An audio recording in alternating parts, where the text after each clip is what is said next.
오늘은 욥의 이제 마지막 답변하는 그런 내용입니다. 이제 더 이상 이제 욥이 마지막에 하나님의 음성을 듣고 회개하는 장면이 42장에 나오는데, 이제 그 전에 이제 이 세 친구들과의 마지막 이제 변증하는 우리가 말이 오늘 봉독한 29장부터 31장까지 우리가 세 장이 걸쳐서 이 말씀을 나누게 됩니다. 여러분이 이 세 장은 우리가 30장과 31장은 읽지 않았지만은 우리가 이 내용을 크게 전체 내용이 무엇인가를 윤곽을 잡으면 좋을 것 같아요. 오늘 29장의 내용은 내가 재난을 당하기 전에 좋았던 시절을 회상을 합니다. 그리고 이제 30장에 가가지고는 그러나 지금의 나의 삶은 너무나 비참하고 힘들다라고 이야기를 해요. 그리고 이제 31장에 가가지고는 내가 죄가 없는데 나에게 왜 이런 일이 닥쳤을까? 하나님 나에게 이게 이유가 무엇입니까? 나에게 말씀해 주십시오. 왜 나에게 이런 일이 벌어졌나이까? 라고 하면서 죄가 없는 자신에게 이런 일들이 벌어진 어떤 그 이유에 대해서 하나님께 묻는 이제 그런 내용으로 전개가 돼요. 그래서 오늘 간단하게 29장에 우리 몇 절을 보게 되면은, 자, 29장은 그가 좋았던 시절의 내용입니다. 자, 2절에 보았더니요.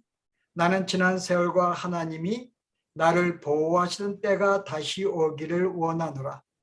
저는 하나님의 보호하심이 있었고 하나님의 축복된 삶이 있는 것을 다시 오기를 원한다 하면서 4절에 보았더니요. 그때는 하나님이 내 장막에 기름을 발라주었도다. 항상 풍성한 삶인 것을 알 수가 있죠. 그때는 전능자가 아직도 나와 함께 하셨으며 여전히 하나님과 그와 함께 하시고 축복해 주시고 동행한 사실을 설명하면서요. 그 다음에 7절은요.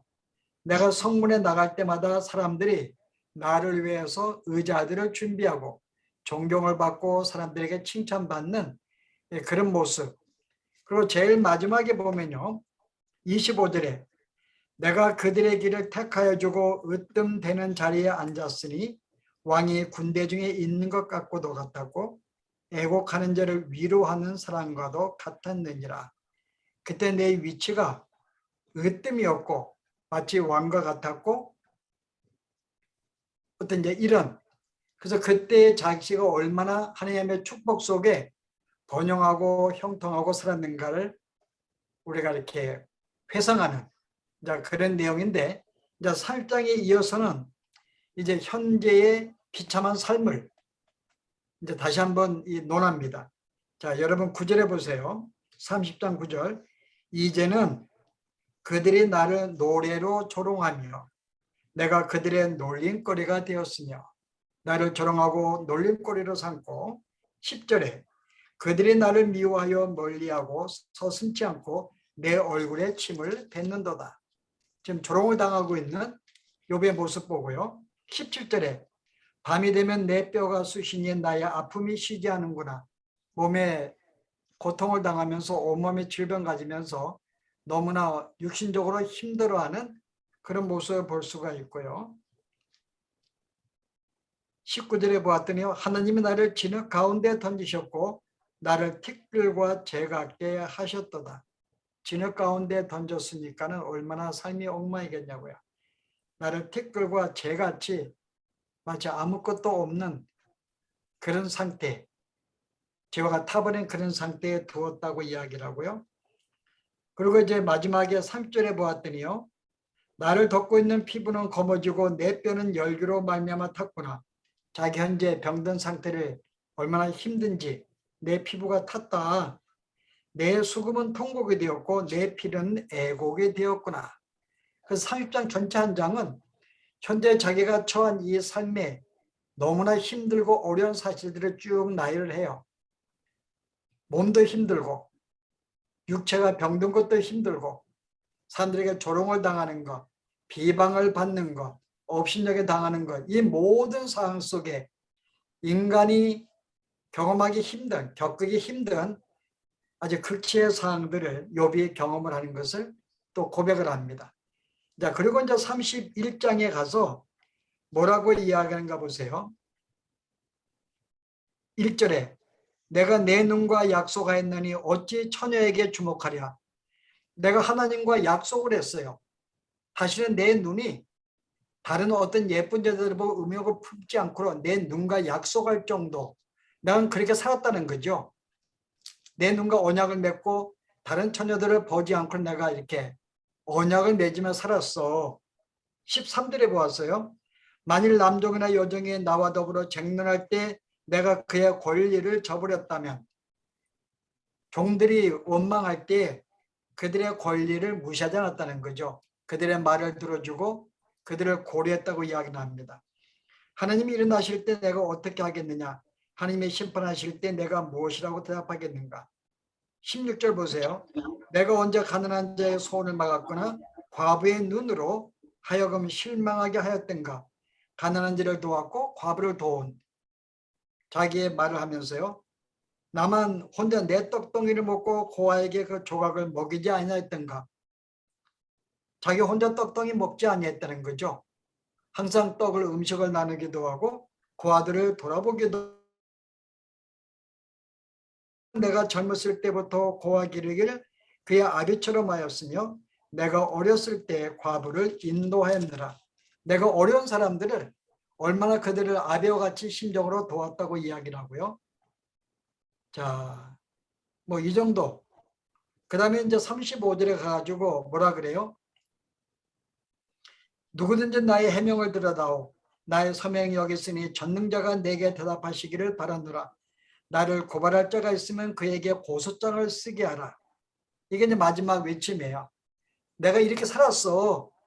의롭게 살았고 고아들을 돌보았고 가난한 자를 돌아보았고 부모의 심정으로 종들까지 그들을 다 이렇게 대했는데 누가 나에게 죄가 있다고 고발을 하겠느냐. 내가 한번 내 죄를 한번 고발해봐. 라는 것이 35절이에요. 한번 나에게 고발해봐. 내가 어떤 죄를 지었는데 라고 이제 31절은 다시 한번 하나님 내가 죄를 지은 것이 없는데 왜 이런 고통을 주셨나이까? 우리 지난 시간에 말씀 기억하죠? 자기가 이제 고난 중에 고난을 맞은 것을 굉장히 은혜스럽게 답변을 했어요. 모든 것은 하나님의 뜻 가운데에서 이루어진 것이다. 이 고통도 하나님의 뜻 가운데 이루어진 것이다. 그런데 하나님의 그 뜻은 어느 인간도 알 수가 없다. 그런데 내가 당한 이 고난도 하나님의 뜻 가운데 이루어졌지만은 왜 이런 고난이 있는지 내가 그 지혜를 이해할 수가 없구나.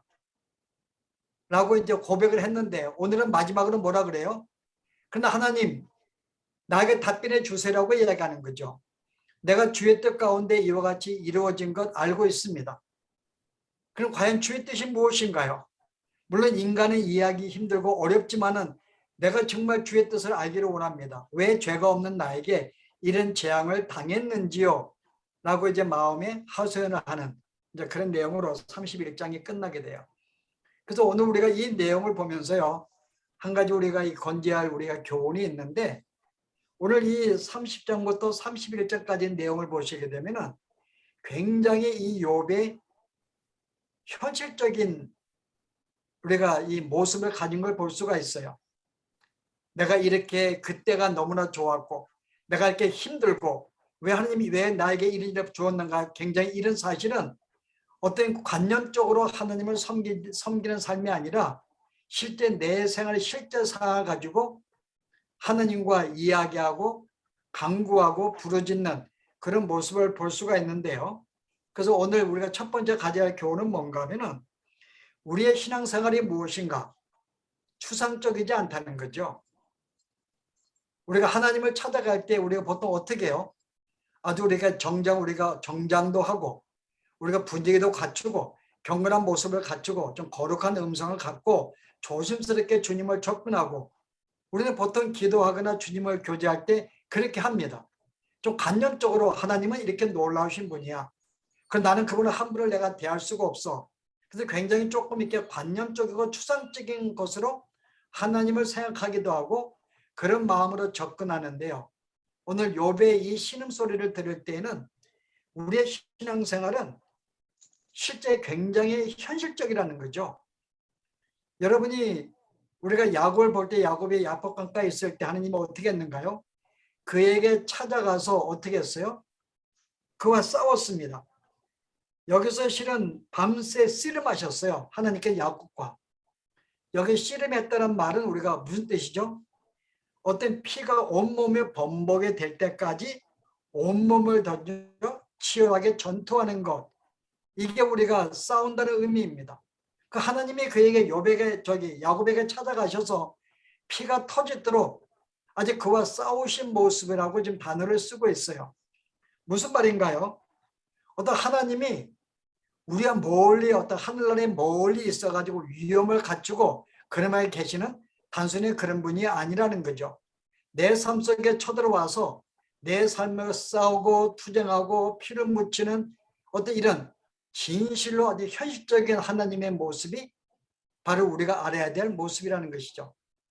그래서 우리가 하나님께 보통 생각할 때 굉장히 관념적으로 하늘에 멀리 보좌에 앉아 계시고 거룩하게, 그래서 우리는 정중을 다해서 옷도 우리가 다정하게 입고 목소리도 이렇게 갖고 우리는 보통 그런 마음으로 주 앞에 기도해요. 그러지 말라고 하는 거죠. 실제 우리가 사실적으로 내 마음에 상처가 있어요. 내 마음에 아픔이 있어요. 나에게 문제가 있습니다. 그럼 우리는 내 문제를 이야기한 하나님께요. 우리는 뭐 문제 다 감추고 하나님께 점잖게 이야기를 하죠. 근데 하나님 우리의 모든 걸 알고 있어요. 그래서 우리는 실제 주 앞에 진짜 리얼하게 내가 지은 모습을 신랄하게 내어놓고 회개한다든지 어떤 거기에 국류를 구한다든지 진짜 이렇게 현실적인 그런 감각을 가지고 주 앞에 기도하는 모습을 종종 우리가 잃을 수가 있는데 오늘 이 욥의 이 주 앞에 따지고 호소하고 답을 달라는 이 모습이 굉장히 현실적인 신앙생활의 모습을 우리에게 도전하고 있다는 것. 그래서 기독교 신앙은 무엇인가 하면요, 추상적이지 않습니다. 신비적이지 않고 현실의 땅을 딛고 사는 굉장히 현실적인 삶이 우리의 신앙생활인 것이라는 점. 하나님이 이 땅에 그의 아들을 보내셨어요. 멸시당하시고 고통을 당하시고 어려움을 당하게 만드셨습니다. 굉장히 혈적이었죠.